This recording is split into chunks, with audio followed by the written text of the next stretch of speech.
kali ini saya akan membahas tentang part-part apa saja yang dibutuhkan untuk bore up dan stroke up CBR 150R seri K56 K45 agar power dan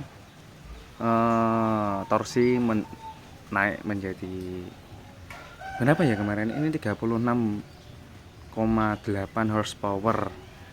Terus torsinya naik menjadi 18 atau 19 Newton meter ya, lupa saya. Nanti ya langsung dicek. Oke, pertama-tama langsung saja dibahas. Ini untuk part motif paling utama adalah pergantian dari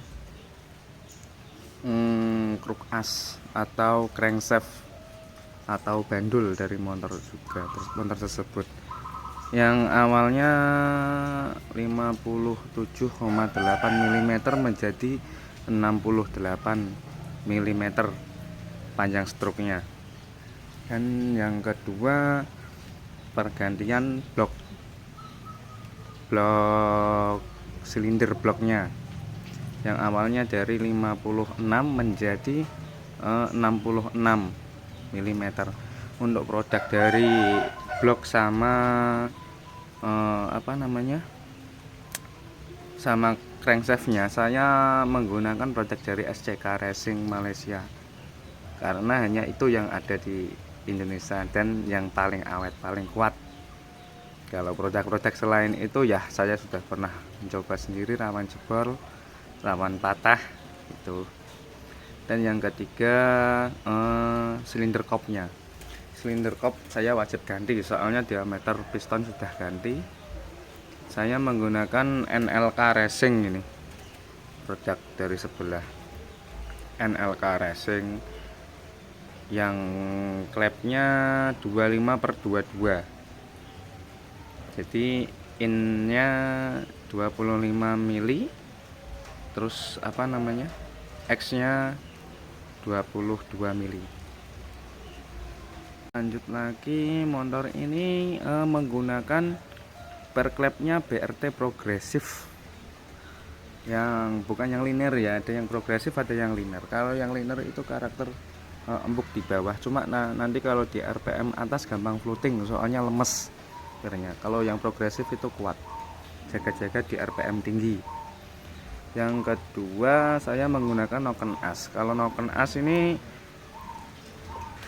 dari BRT seri R26, seri racing yang ukuran 26, tapi saya tune sendiri. Saya posisi topnya saya cari sendiri, saya hitung-hitung sendiri ini motornya.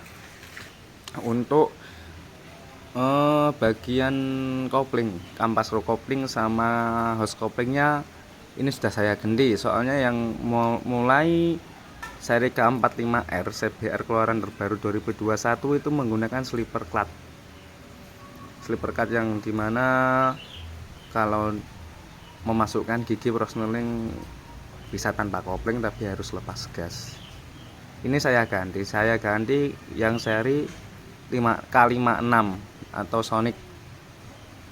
Karena apa? Nanti kalau dia memakai standar dari CBR seri baru, ya emang tenaganya hilang. Kalau digasin torsinya habis.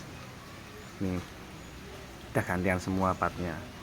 Yang ketiga, yang berapa tadi? Terus ini kalau yang throttle body ini sudah naik ke 38 diameternya, 38 mili. Terus sensor TPS, sensor gasnya saya memakai BRT. Yang ke selanjutnya untuk IACV nya ya, IACV nya saya menggunakan manual IACV. Terus yang terusnya apa lagi ya kemarin itu, ECU nya saya menggunakan standar remap. Kenapa saya menggunakan standar? Karena untuk mencari sesuatu yang full itu lebih enakan standar ya, meskipun lebih sulit ya. Tapi kalau yang standar itu amannya. Kalau produk kuning sebelah itu anu kalaunya perpindahan cuaca atau perpindahan musim itu di motor gampang berubah karakter mesinnya, nggak bisa pakem, kecuali dari merek Eraser. Kalau merek Eraser enak, cuma harganya mahal tuh. Terus saya busi menggunakan bris yang 4 sudut. Terus untuk apa lagi ya, part-partnya ya, untuk masalah silinder kop bagian pernapasan itu ukuran lubangnya masuk, lubang intake-nya harus disamakan dengan lubang atau diporting sama dengan ukuran lubang throttle bodinya. Karena apa? Biar tidak terjadi turbulence. Dan karakternya bukan porting halus tapi porting kasar.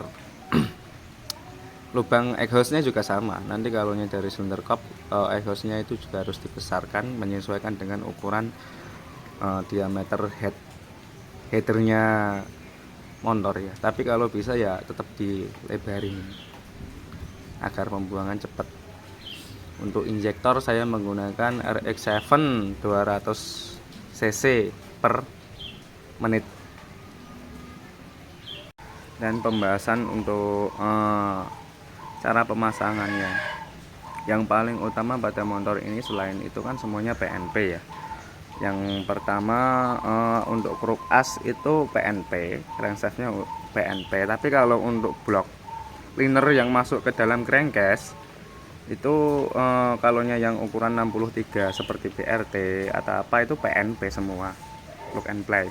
Tapi kalau nanti sudah 63 ke atas itu wajib ngowak atau ngebesarin lubang yang ada di crankcase-nya untuk agar liner dari blok bisa masuk. Tuh, yang ketiga yang paling utama itu adalah pengukuran dari sim clap untuk ganjel atau tatakan buat klepnya itu yang dari Templar sim clap itu namanya, itu harus press mungkin. Untuk intake itu apa ya namanya, jarak antara Templar dan sim clap ketika noken atau camshaftnya pada titik overlay atau yang di bawahnya atau yang di belakangnya itu minimal kalau di puller alat pengukur itu 0,10 mili intake. Jadi segitu batas agar tidak bunyi. Nanti kalau terlalu renggang dia akan bunyi, klepnya jadi klotok-klotok nih ya namanya. Itu yang paling utama itu. Dan itu nanti kalau terlalu press akhirnya membuat tenaga menjadi lemas. Sebelum waktunya buka dia sudah buka, waktunya tutup klepnya menutup, dia kurang cepat responnya. Kalau untuk exhaustnya, arah X-nya untuk klep X itu batasnya 0,15 mili. Jarak antara overlay dari Templar, overlay noken ke Templar, terus Templar itu kan nanti akan menuju ke sim clap yang X ya, itu harus 0,15 mili. Dipres semungkinnya, tapi tidak boleh terlalu rapat dan tidak boleh terlalu longgar. Batasnya segitu.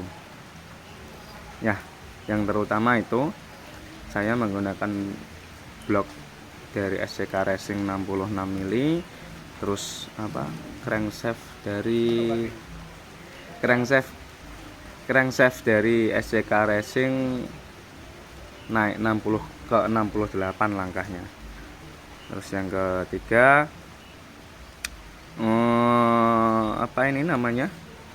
hose couplingnya saya menggunakan seri K56, jadi saya ganti semua K56. Terus untuk kampas couplingnya saya menggunakan Daytona yang ori itu sekitaran 250 ke 300 ribuan. Per coupling saya menggunakan BRT yang 4 pair ampere 4, terus hose couplingnya juga ampere 4. Yang keempat, apa ini namanya, silinder kop saya menggunakan NLK Racing. Kalau NLK Racing itu ada yang standar, ukuran klep standar dan ukuran oversize. Kalau ini oversize ke 25 in dan exhaustnya ukuran 22 mili. Terus portingannya harus sesuai dengan ukuran klepnya, ukuran throttle bodinya, dan portingan kasar. Kalau untuk kalau untuk nokennya saya menggunakan seri R26 dari BRT, tapi saya topkan sendiri. Giginya saya ganti ke gigi yang sentriknya saya ganti yang manual untuk geseran, bisa diatur sendiri. Terus busi, terutama busi untuk proses pengapiannya agar lebih bagus. Busi saya menggunakan bris yang 4 sudut. Ya meskipun motor sebagus apapun, terus injektor bagus, pernafasan bagus, tapi kalau proses pengapian juga tidak bagus atau tidak normal, itu juga akan menyebabkan loyonya mesin. Terus yang selanjutnya, throttle wajib ganti ke angka yang lebih gede, standarnya 30. Kalau saya minimal ke 36 atau 38. Kalau ada yang 40 lebih bagus. Terus sensor gas itu sensor TPS harus ganti agar lebih responsif sensornya. Ya ACV saya manual. Terus yang terutama agar tidak terjadi floating atau ambrolnya mesin, yang wajib diganti adalah tensionernya. Tonjokan rantai keteng itu harus yang kuat, harus yang racing juga harus yang bagus. Kalau yang standar gampang patah nanti, dan akhirnya kampret lompat, klep dan blok benturan, itu yang paling bahaya. Yang selanjutnya, saya untuk eco tetap standar. Itu aja yang bisa saya jelaskan. Pembahasan tentang knalpot. Kalau dari segi CBR ini, kenapa sih kemarin ada yang komen, Mas kenapa toh motor spek bagus-bagus kok knalpotnya yang KW? Tapi ini terus terang, knalpot ini sudah modifan itu saya emang beli yang ini, terus saya modif sendiri. Kenapa? Kemarin sudah saya beli yang jadi dari Proline, dari Prospeed, ori semua. Prospeed yang Black Shark itu kemarin saya beli, terus sama Prospeed yang Black Black CNC. Kenapa kok saya beli ini?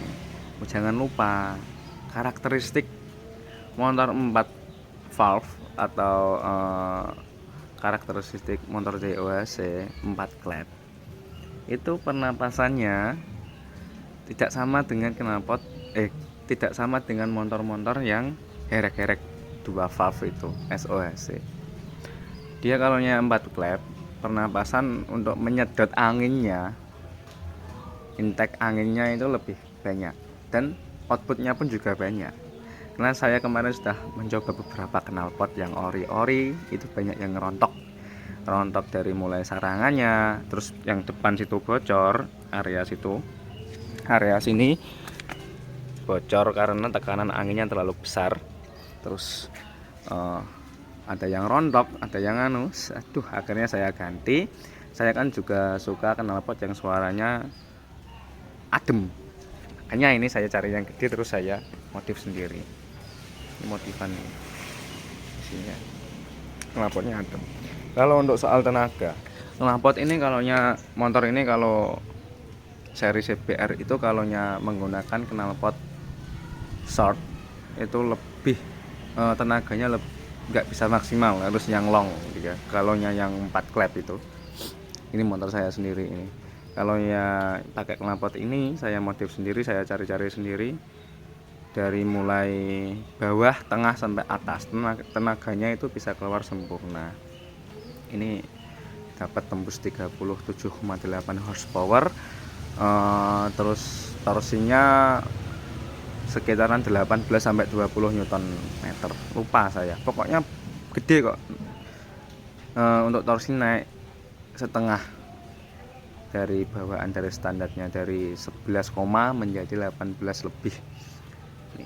Ini knalpot ya, harap diperhatikan soalnya pengaruh banget pada karakteristik mesin. Ini durasi buka klep juga banyak, lama, akhirnya anginnya nggak banyak, dan keluaran dari exhaustnya juga banyak. Nah, sekian, terima kasih dari pembahasan ini. Kalau ada yang masih bingung nanti bisa ditanyakan tentang apa, bisa saya buatkan video baru.